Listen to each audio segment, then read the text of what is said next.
موضوع الدرس في فضل الجهاد في سبيل الله وذكر الهجرة هجرة النبي المصطفى صلى الله عليه وسلم سورة التوبة تفسير ابن كثير. الحمد لله رب العالمين والصلاة والسلام على أشرف الأنبياء وسيد المرسلين سيدنا محمد وعلى آله وأصحابه أجمعين. اللهم صل على سيدنا محمد وعلى آل سيدنا محمد كما صليت على إبراهيم وعلى آل إبراهيم في العالمين إنك حميد مجيد. قال الله تبارك وتعالى في كلامه المجيد: أعوذ بالله من الشيطان الرجيم بسم الله الرحمن الرحيم. يا أيها الذين آمنوا ما لكم إذا قيل لكم انفروا في سبيل الله اثاقلتم إلى الأرض أرضيتم بالحياة الدنيا من الآخرة فما متاع الحياة الدنيا في الآخرة إلا قليل إلا تنفروا يعذبكم عذابا أليما ويستبدل قوما غيركم ولا تضروه شيئا والله على كل شيء قدير.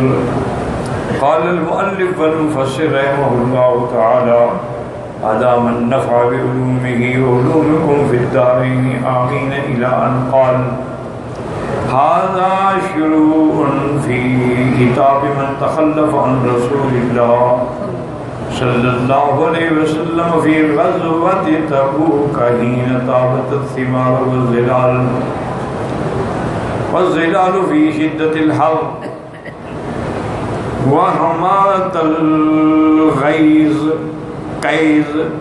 فقال تعالى: يا أيها الذين آمنوا ما لكم إذا قيل لكم انفروا في سبيل الله أي إذا دعيتم إلى الجهاد في سبيل الله ثاقلتم إلى الأرض أي تكاسلتم وملئتم إلى المقام في الدعة والخفض والطيب الثمار. اب مفسر رحمۃ اللہ علیہ فرماتے ہیں کہ ان آیات مبارکہ میں غزوہ تبوک کے بارے میں جو اللہ تبارک و تعالیٰ کی طرف سے کتاب نازل ہوا اس کی ایک ابتدائی آیات، چونکہ غزوہ تبوک جو ہے نا وہ ایک اہم ترین غزوہ تھا. حضور صلی اللہ علیہ وسلم فتح مکہ کے بعد، فتح طائف و حنین کے بعد جب واپس مدینہ منورہ پہنچے تو آپ کو اطلاع ملی کہ روم کی فوج جو ہے وہ تیاری کر رہی ہے مدینہ منورہ پہ حملہ کرنے کی. حضور صلی اللہ علیہ وسلم کو جب یہ خبر ملی تو آپ نے اعلان فرما دیا کہ سب غزوہ تبوک کے لیے تیار بھی ہو جائیں اور غزوہ تبوک کے لیے چندہ بھی ہو. یہ غزوہ تبوک جو ہے اس کو یعنی غزوۃ العسرہ بھی کہا جاتا ہے. یہ بڑی تنگی کے زمانے میں آیا تھا، شدید گرمی تھی اور کھجوریں جو ہے وہ پک رہی تھی، تو اس لیے یہ غزوہ جو ہے ایک بہت بڑا امتحان تھا صحابہ کے لیے. تو اس میں 3 احوال کے لوگ تھے جو انشاءاللہ ہم آہستہ آہستہ پڑھیں گے ان آیات میں. ایک تو وہ لوگ تھے نا جو منافق تھے، ظاہر اسلام تھا لیکن اندر کفر. انہوں نے تو انکار ہی کر دیا نا، جانے سے بہانے بنا کے نکل گئے. کچھ لوگ ایسے تھے جنہوں نے سستی کی، منافق نہیں تھے، نہ ان کے دلوں میں کوئی کھوٹ تھا. انہوں نے کچھ تکاسل کیا کہ بھئی یہ گرمی کا زمانہ ہے، فصلات کے پکنے کا وقت ہے، اور اس حال میں ہم سب کو چھوڑ کے جائیں تو ذرا سست ہوئے۔ اور تیسری قسم ان لوگوں کی تھی کہ جو بالکل تیار تھے غزوے پہ جانے کے لیے، اور انہوں نے اپنا سامان بھی تیار کر لیا، سواریاں بھی تیار کر لی، لیکن قافلے کے ساتھ روانہ نہ ہو سکے اس خیال سے کہ ہم 2 دن بعد بھی جائیں تو قافلے کو مل جائیں گے۔ ان کی نیت میں کوئی کھوٹ نہیں تھا، وہ جانا چاہتے تھے، لیکن بس یہ کہ ابھی نکلتے ہیں ابھی نتیجہ یہ نکلا کہ وہ رہ گیا۔ تو یہ 3 قسم کے لوگ تھے۔ تو ان آیات مبارکہ سے سب سے پہلے وہ کتاب شروع ہوتا ہے۔ حضور صلی اللہ علیہ وسلم نے یہ فیصلہ فرمایا کہ بجائے اس کے کہ روم کی فوجیں مدینہ منورہ پہ حملہ آور ہوں، ہم پہلے جا کے ان کا استقبال کیوں نہ کریں، تاکہ اگر جنگ ہو تو مدینے سے دور ہو۔ اور یہ عظیم لشکر تھا حضور صلی اللہ علیہ وسلم کا۔ اللہ نے اسلام کو عزت دی تھی، غلبہ دیا تھا، بڑھتے بڑھتے بڑھتے آج ایک سمندر بن گیا، حتیٰ کہ اس وقت جو تبوک جانے والے یعنی جنگجو ہیں تقریباً ان کی تعداد 32,000 کے قریب تھی، اور یہ پہلا موقع ہے جس میں اتنی بڑی تعداد جو ہے وہ جنگ کے لیے تیار ہو۔ تو اس کچھ لوگ جو تھے وہ نفاق سے، کچھ لوگ سستی سے، کچھ لوگ تیاری کرتے کرتے رہ گئے۔ تو اللہ تبارک و تعالیٰ کی طرف سے عتاب آیا کہ کیا بات ہے، جب تمہیں کہا جاتا ہے کہ جہاد کے لیے چلو، پھر سستی کا کیا معنی ہے؟ پھر تم کیوں زمین سے چمٹ جاتے ہو کہ بھئی اب نکل کیسے اٹھیں اور کیسے جائیں، موسم بڑا سخت ہے، گرمی کا موسم ہے۔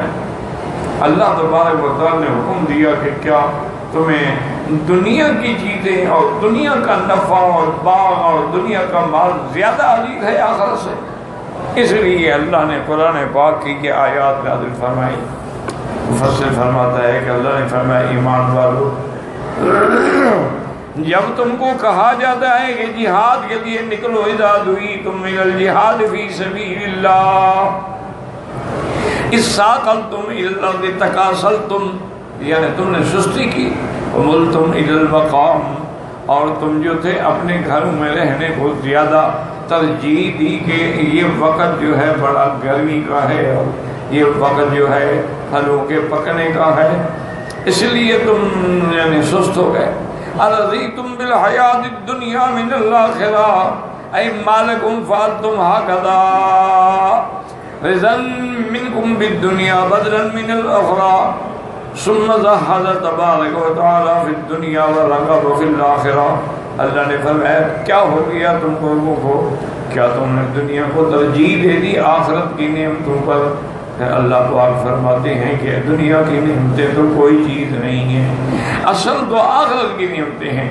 فما متاع الحیات الدنیا فی الآخرۃ الا قلیل، کما قال الامام احمد حدثنا وکیع و یحییٰ ابن سعید قال لا حدثنا اسماعیل ابن ابی خالد عن قیس عن المستورد اخی بنی فہد قال قال رسول اللہ صلی الدنیا فی الآخرۃ الا کما یجر احدکم اصبعہ هذه فی الیم فلینظر بما ترجع واشار بالسبابۃ انفرد باخراجہ مسلم۔ اس حدیث کو امام مسلم رحمۃ اللہ علیہ نے ذکر فرمایا ہے کہ حضور پاک نے فرمایا کہ دنیا آخرت کے مقابلے پہ ایسے ہے کہ جیسے تم اپنی انگلی دریا میں ڈالو اور نکلو، کیا کتنا دریا سے وہ کم ہو جائے، آخرت کے مقابلے پہ تو اتنا بھی کچھ نہیں ہے۔ ابن ابی حاتم حدثنا بشر مسلم بن عبد الحمید الحمصی بحمص حدثنا ربیع بن روح قال حدثنا محمد بن خالد الوعی حدثنا زیاد یعنی الجساس عن نبی سبحانہ قال قلت یا ابا ہریرہ رضی اللہ تعالی عنہ سمعت من اخوانی بالبصرۃ انك تقول سمعت نبی اللہ صلی اللہ علیہ وسلم يقول ان اللہ يجزي بالحسنۃ الف حسنہ قال ابو هريرة رضي الله تعالى عنه بل سمعت رسول يقول ان الله يجزي بالحسنة ألف حسنة ثم تلا هذه الآية فما متاع الحياة الدنيا في الآخرة إلا قليل فالدنيا ما مضى منها وما بقي منها عند الله قليل. اب اس حدیث پاک میں آتا ہے کہ ابی عثمان فرماتے ہیں میں نے حضرت ابی ہریرہ رضی اللہ تعالی عنہ سے کہا کہ میں نے بہت سارے اپنے بھائیوں سے بصرے میں سنا ہے کہ تم یہ حدیث بیان کرتے ہو کہ اللہ ایک نیکی کے بدلے میں 1,00,000 نیکی دیں گے. حضرت ابو ہریرہ نے فرمایا کہ میں نے تو حضور سے یہ بھی سنا ہے کہ اللہ ایک نیکی کے بدلے میں 1,000 حسنہ 2,00,000 نیکی کی جزا بدلہ دیں گے. اس کے بعد آپ نے یہ آیت پڑھی فما متاع الدنیا فی الآخرۃ الا قلیل. فرمایا فالدنیا ما مضى منها دنیا جو گزر گئی جو باقی ہے وہ کتنا ہے تھوڑی ہے. وقال الثوری عن الأعمش في الآية ما متاع الحیاۃ الدنیا فی الآخرۃ الا قلیل کذات الراکب. یہ دنیا جو ہے بہت تھوڑی ہے جیسے ایک سوار سفر میں اپنا ساتھ سامان رکھتا ہے. کتنا سامان ہوتا ہے؟ سارے گھر کا سامان تو نہیں کہ لے کے جا سکتا. وقال عبد العزیز بن ابی حازم النبیہی لما حضرت عبد العزیز ابن مروان الوفات قال ائتوني بكفني الذي يكفن فيه انظر اليه فلما وضع بين يديه نظر اليه وقال اما لي من كبير ما اخلف من الدنيا الا هذا ثم ولى ظهره وبكى وهو يقول اف لك من دار ان كان كثيرك لقليل وان كان قليلك لقصير وان كان منك لفي غرور. ثم تبعد تعالى من ترك الجهاد. حضرت عبد العزیز ابن مروان کی وفات کا جب وقت آیا انہوں نے فرمایا کہ میرا کفن لے آؤ. کفن کو سامنے رکھا تو کہ اچھا بس یہی ہمیں ملے گا دنیا میں سے. اس کے بعد آپ نے پشت پھیری اور روتے رہے اور کہا اف لک من دار ان کان کثیرک لقلیل کہ حیف ہے اس دنیا پہ دار دنیا پہ کہ جس کا زیادہ بھی ہو تو تھوڑا ہے. وَإِن كَانَ قَلِيلُكَ لَكَثِيرٌ وَإِن كَانَ مِنْكَ لَفِي غُرُورٍ. اور تم اسی دنیا کی مال متاع کے دھوکے میں پڑے ہوئے ہو. تو وہ رو رہے ہیں اور کفن دیکھ رہے ہیں. یہی لے کے ساتھ جا رہا ہے نا آدمی, چاہے بادشاہ ہو چاہے سرمایہ دار ہو, اور وہ کفن بھی تو اللہ کی عنایت ہوگی تو نصیب ہوگا. کبھی ایسا بھی ہوتا ہے کہ بڑے بڑے لوگ ہوتے ہیں, جہاز کریش ہو گیا, لاش ہی نہیں ملتی تو کفن کون دے گا. ایسے ہزاروں واقعات دنیا میں ہوتے ہیں. تو اس لیے دنیا کی جو ہے اس کی مثال ایسے ہے کہ جیسے انسان اپنی انگلی کسی دریا میں ڈال دے کتنا اس سے کم ہو جائے. اب اللہ پاک نے تنبیہ فرمائی کہ جہاد سے سستی کر رہے ہو. الا تنفروا يعذبكم عذابا اليما.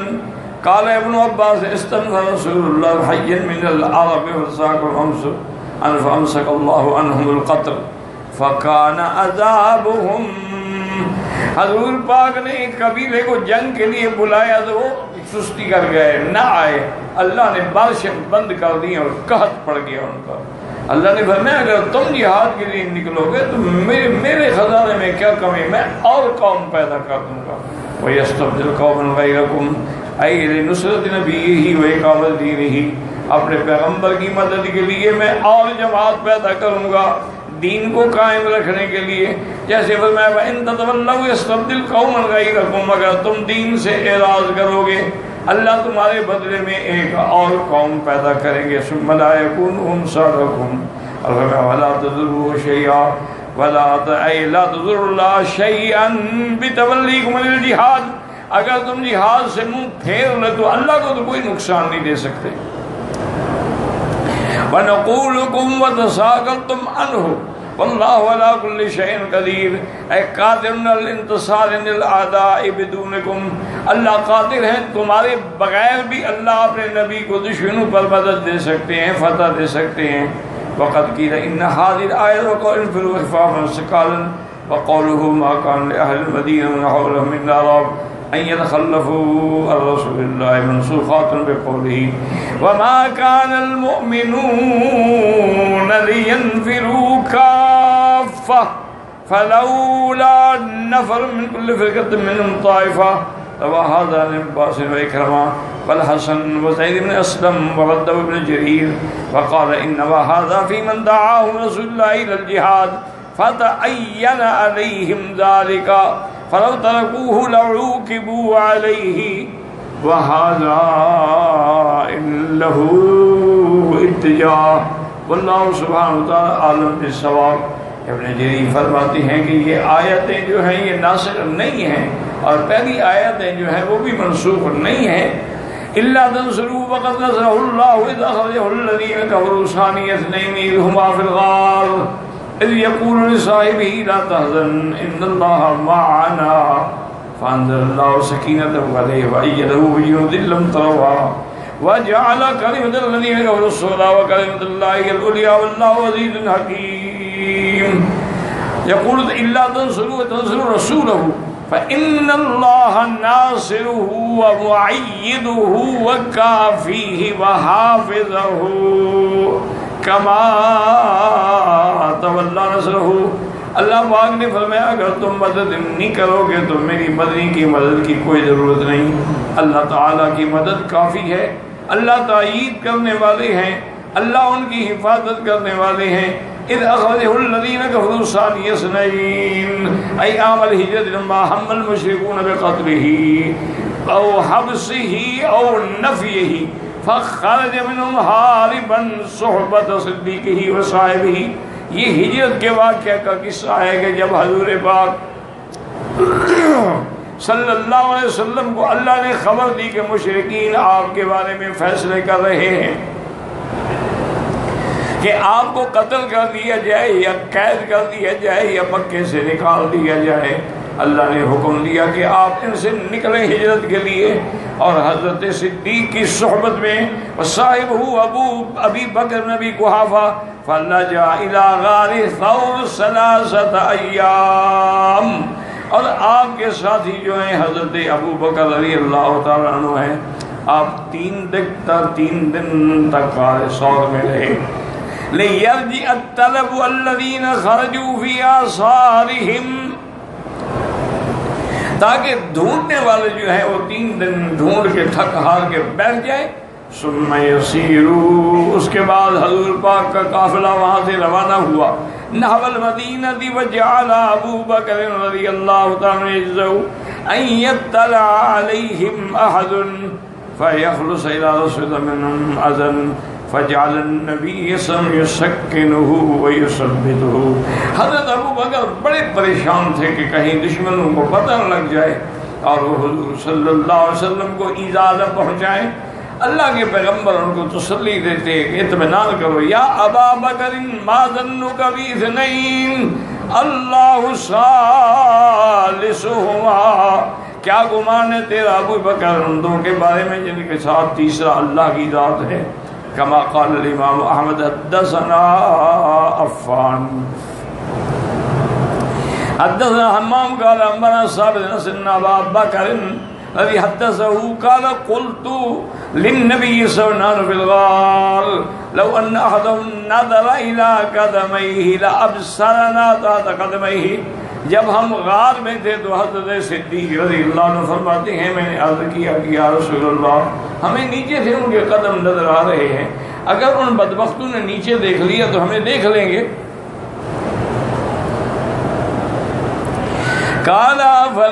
فقال یا ابا بکر ما ظنک باثنین اللہ ثالثہما، کیوں فکر کرتے ہو ان دو کے ساتھ جن کے ساتھ اللہ کی طاقت ہے۔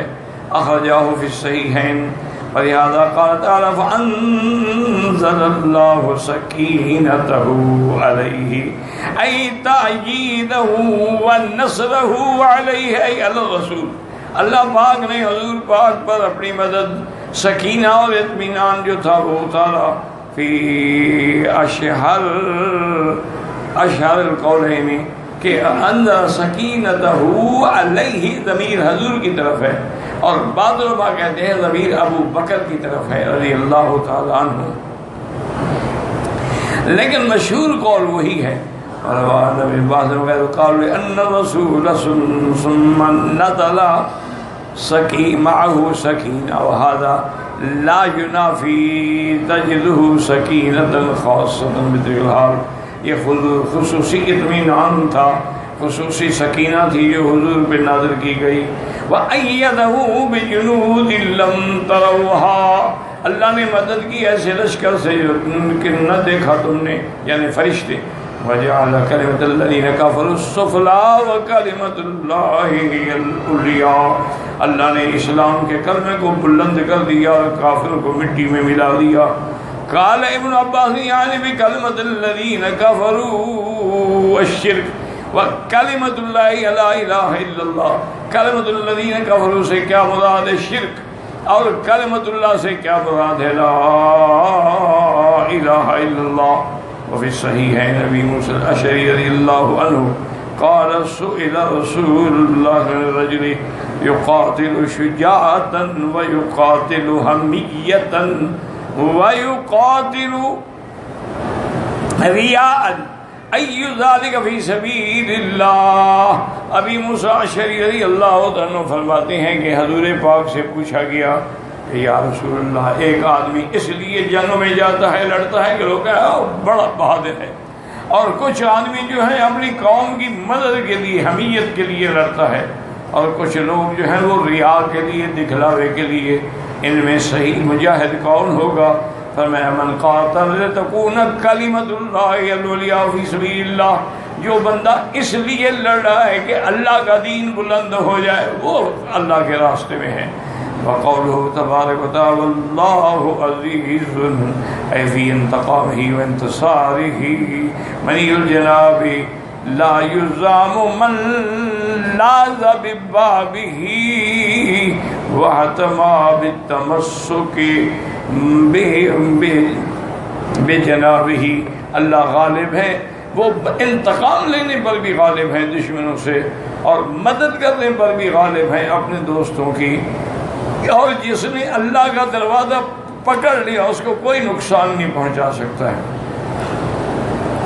حکیم فی اقوالہ و افعالہ، اور اللہ حکمت والے ہیں اپنے اقوال میں بھی اور اپنے افعال میں بھی۔ واللہ اعلم۔